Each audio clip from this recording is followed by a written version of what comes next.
Тема «Декада Модерада» или «Умеренное десятилетие». В истории Испании умеренное десятилетие было историческим периодом, когда с мая 1844 года по июль 1854 год партида Модерада, умеренная партия, постоянно находилась у власти.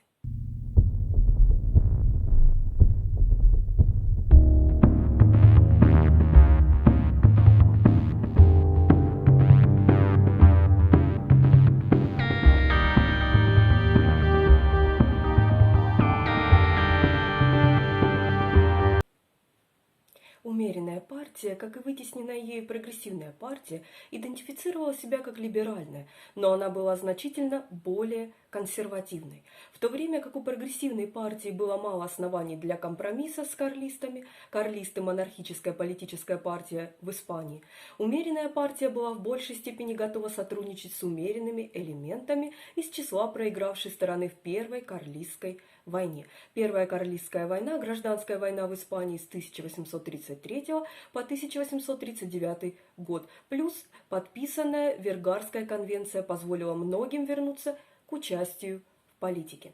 Когда умеренная партия под руководством генерала Рамона Марии Нарваеса и Кампоса впервые пришла к власти в мае 1844 года, была принята прогрессивная конституция Испании 1837 года. Главным наследием данной конституции было восстановление наиболее прогрессивных черт испанской конституции 1812 года и закрепление таких концепций, как конституционализм, парламентаризм и разделение властей. Однако умеренная партия быстро приступила к пересмотру конституции, чтобы она больше соответствовала их принципам. Они хотели иметь систему, допускающую определенные свободы, но прежде всего они хотели создать централизованное правительство и экономический либерализм, которые, по их мнению, привели бы к определенным преобразованиям и экономическому росту.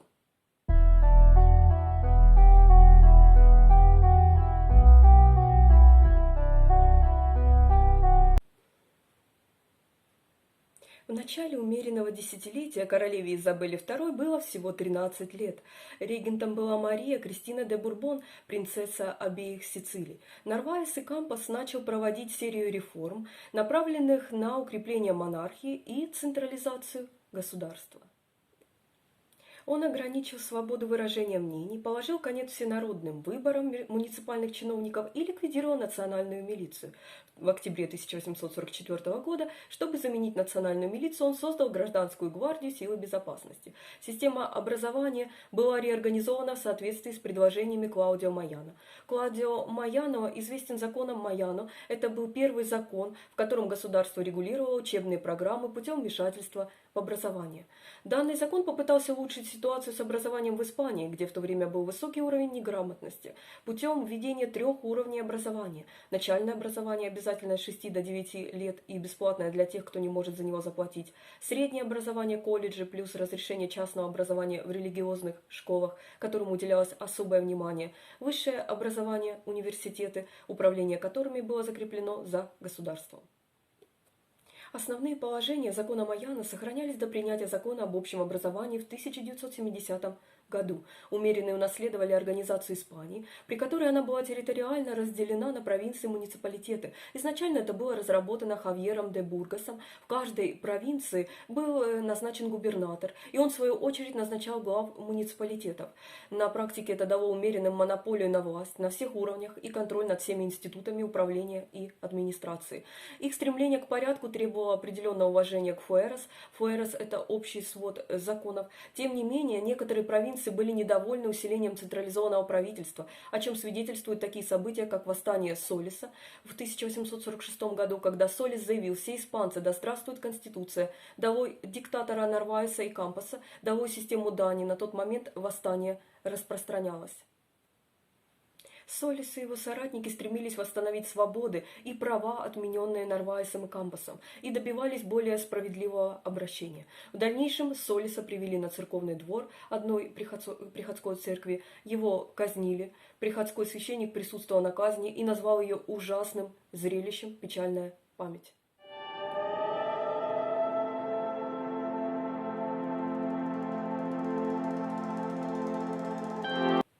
Конституция 1845 года заменила более либеральную Конституцию 1837 года.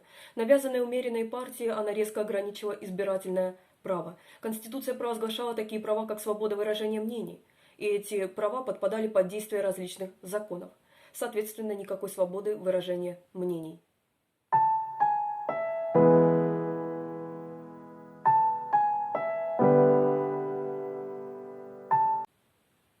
Умеренные намеревались разрешить конфликт с католической церковью, возникший в результате того, что была изъята церковная собственность. Многие испанские католики придерживались мнения, что духовенство подверглось неуместному нападению. Правительство, председателем которого был Хуан Браво Мурильо, в конечном итоге добилось конкордата 1851 года, в соответствии с которым Папа Римский согласился на то, чтобы государство обязалось поддерживать церковь. Этот процесс улучшения отношений с церковью заложил основу для общего спокойствия в религиозных вопросах, что было основополагающим для установления любого общего гражданского мира.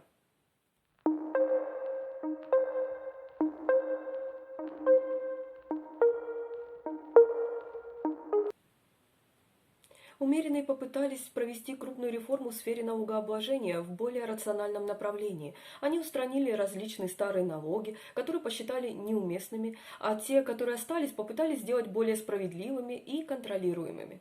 Министр финансов Алехандро Мон и Менендес и коллега Рамон де Сантильян Гонсалес попытались создать сбалансированный бюджет в рамках налоговой реформы в Испании 1845 года. Также это получило наименование «Закон Мон-Сантильяна».